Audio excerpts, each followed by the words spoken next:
اللہ تعالیٰ فرماتے ہیں کہ حقیقت میں آنکھیں اندھی نہیں ہوتی، دل اندھے ہوتے ہیں جو سینوں کے اندر ہے۔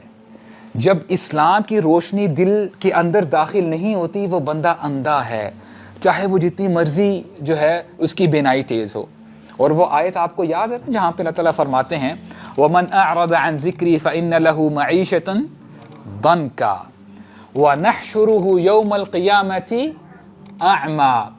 جو اللہ تعالیٰ کے ذکر سے، اللہ تعالیٰ کے دین سے اعراض کرتا ہے، پیچھے ہٹتا ہے، اللہ تعالیٰ اس کی زندگی کو تنگ کر دیتے ہیں، اور قیامت کے دن یہ بندہ اندھا کر کے اٹھایا جاتا ہے، اور یہ بندہ پھر شکوہ شکایت کرے گا قیامت کے دن، قال ربی لما حشرتنی اعمی وقد کنت بصیرا، اے اللہ آج آپ نے مجھے اندھا کر کے کیوں اٹھایا ہے، حالانکہ دنیا میں تو میں بڑا خوب دیکھا کرتا تھا۔ قال كذلك اتتك آیاتنا فنسیتها وكذلك اليوم تنسى، اسی طرح ہی ہوگا، دنیا میں میری آیات تیرے سامنے آئی تھی اور پڑھ کر سنائی جاتی تھی اور تو نے میری آیات کو بھلا دیا، آج تجھے بھی بھلا دیا جائے گا۔ تو اصل میں جو اندھا پن ہے وہ دل کا اندھا پن ہے۔ ابن عباس کہتے ہیں کہ ابلیس کو بدعت زیادہ محبوب ہے گناہ سے، اس کی وجہ یہ ہے کہ بندہ بدعت ثواب کی نیت سے کر رہا ہوتا ہے، وہ نیکی سمجھ رہا ہوتا ہے، تو توبہ کہاں سے کرے گا؟ توبہ کا تو سوال پیدا نہیں ہوتا۔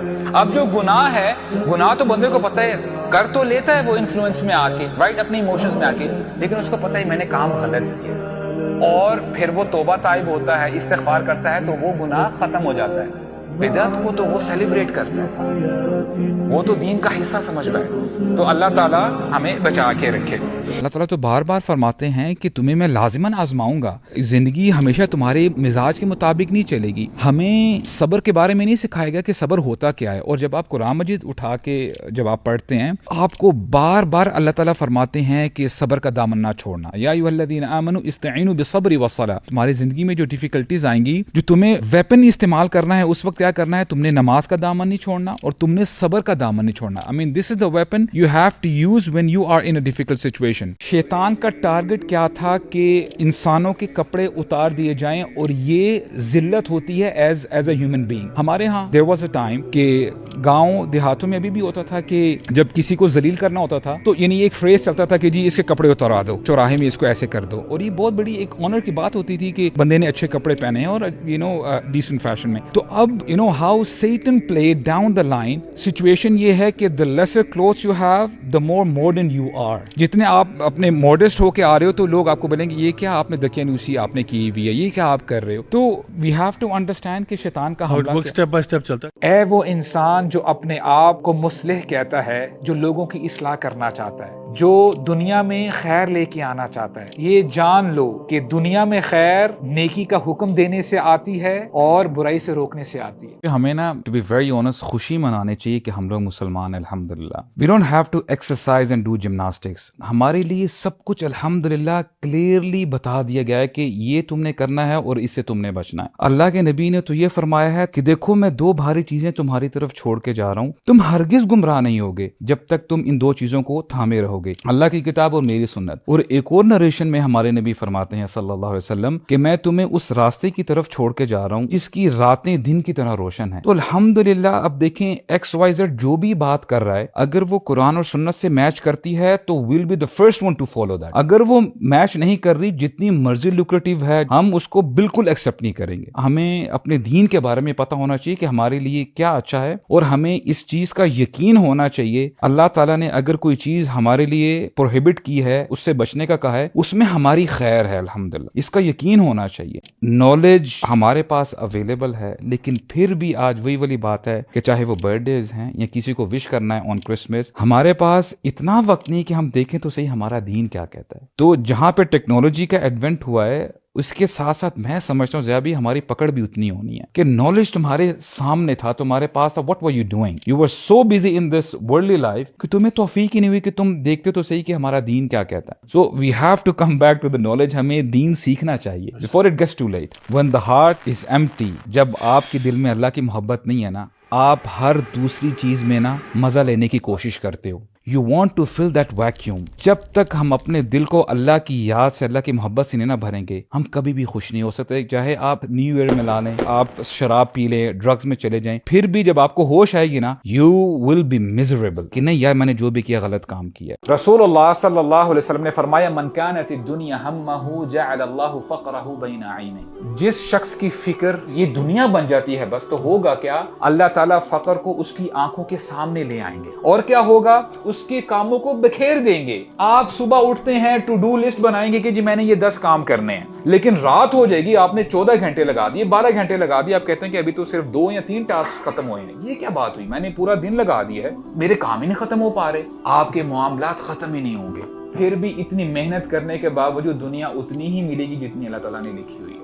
Not more than that. اور اگر ایسا شخص ہو جس کی فکر، جس کی سٹریس آخرت بن جائے، وہ اپنی آخرت کی فکر کرتا ہے، اللہ تعالیٰ اس کے دل کو غنی کر دیتے ہیں. اور اصل میں غنا دل کا غنا ہے کہ دل آپ کا اطمینان میں آ جائے. الحمدللہ علی کل حال وجمع له شمله. اللہ تعالیٰ اس کے سارے معاملات کو سمیٹ کر اس کے سامنے لے کے آ جاتے ہیں. یعنی آپ جو بھی کام کرنا چاہتے ہو، اللہ تعالیٰ ایسی برکت ڈال دیتے ہیں آپ کے کاموں میں کہ ایک دم آرام سے کام ہو رہے ہوتے ہیں، اور آپ کہتے ہیں کہ سبحان اللہ، میں نے سوچا نہیں تھا کہ اتنی آسانی سے کام ہو جائیں گے. آپ کے جو کام لٹکے ہوئے ہوں گے، پھنسے ہوئے ہوں گے، وہ آسانی سے ہونا شروع ہو جائیں گے. وَأَتَتْهُ الدُّنْيَا وَهِيَ رَاغِمَةٌ. اور دنیا ذلیل ہو کر تمہارے پیچھے آئے گی. اور یہ تب ہوگا جب آپ کی فکر، آپ کی سوچ کیا ہو جائے گی؟ آخرت کے حوالے سے آپ سوچنے لگ جائیں گے. رسول اللہ صلی اللہ علیہ وسلم فرماتے ہیں کہ اگر آدم کی اولاد رزق سے بھاگنا چاہے جیسے وہ موت سے بھاگتا ہے. موت جنرلی لوگوں کو پسند نہیں ہے. موت کا جب نام سنتے ہیں تو دل میں کچھ ہونے شروع ہو جاتا ہے. تو فرمایا کہ جیسے انسان موت سے بھاگنے کی کوشش کرتے ہیں، اور اگر اسی طرح رزق سے بھاگنے کی کوشش کرے تو کیا ہو؟ تو رزق اس بندے تک ویسے ہی پہنچے گا جیسے موت اس تک پہنچتی ہے. موت سے بندہ بچ سکتا ہے؟ نہیں بچ سکتا. اسی طرح بندے کا جو رزق لکھا ہوا ہے اس سے بندہ بچ نہیں سکتا. اور سلف صالحین اس حوالے سے کہا کرتے تھے، آپ امیجن کرو if you are on a boat and you're traveling in an ocean. آپ اگر اوشن کے مڈل میں بھی پہنچ گئے ہو، تمہارا رزق تمہیں مل کر رہے گا. اللہ تعالیٰ لائٹننگ کے ذریعے سے تمہیں تمہارا رزق پہنچا دیں گے. تم جیسے اپنی زندگی گزارو گے نا، تمہیں موت بھی اسی حالت میں آئے گی.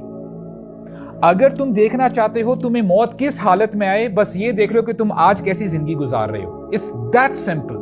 ہمارا دین ہمیں بتاتا ہے کہ اگر تمہارے اندر تھاٹ بلڈنگ ہو رہی ہے، اللہ تعالیٰ تم کو پکڑیں گے نہیں اس تھاٹ کے لیے until you don't build a narrative. مثال کے طور پہ اگر کسی بندے کے ذہن میں خیال آ گیا، کوئی برا خیال ہے، اسی وقت ہی اعوذ باللہ من الشیطان الرجیم پڑھ لے. اس تھاٹ کو آگے لنگر آن نہ کرے، آگے نہ لے کے جائے. جب بھی آپ کے ذہن میں کوئی ایسی چیز آ رہی ہے which is not good، جو غلط طریقے سے آگے بڑھنے کے چانسز ہیں، اسی وقت ہی اس تھاٹ کو پوز کر لو، ختم کر لو، اپنے آپ کو ڈائیورٹ کر لو. اگر آپ نے اس تھاٹ کو کنٹینیو کیا تب آپ سے پوچھ ہوگی.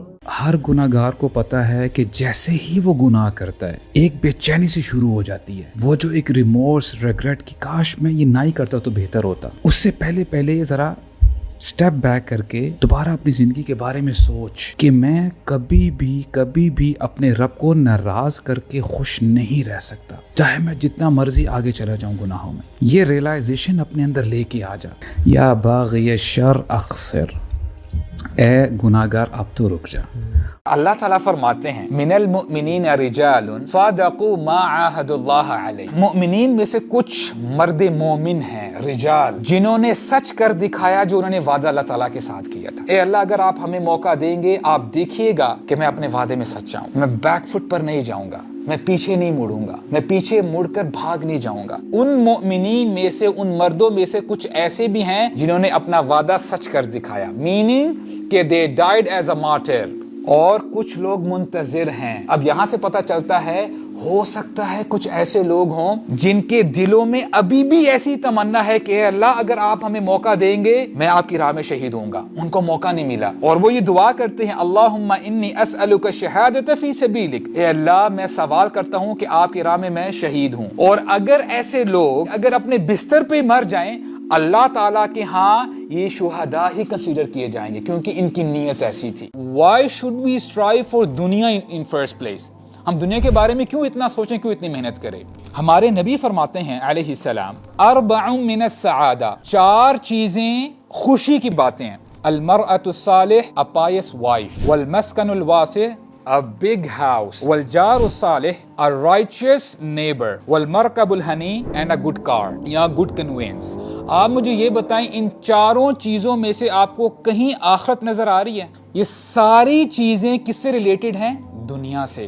فمن زحزح عن النار وادخل الجنة فقد فاز وما الحیات الدنیا الا متاع الغرور. کہ یہ دنیا کی زندگی کچھ نہیں ہے مگر متاع الغرور، یہ دھوکے کا سامان ہے. سعید بن جبیر یہ کہتے ہیں یہ چار چیزیں جو بیان کی گئی ہیں اگر یہ آپ کو غافل نہیں کرتی اللہ تعالیٰ کی یاد سے تو یہ متاع الغرور نہیں کہلائی جائیں گی، متاع البلاغ کہلائی جائیں گی.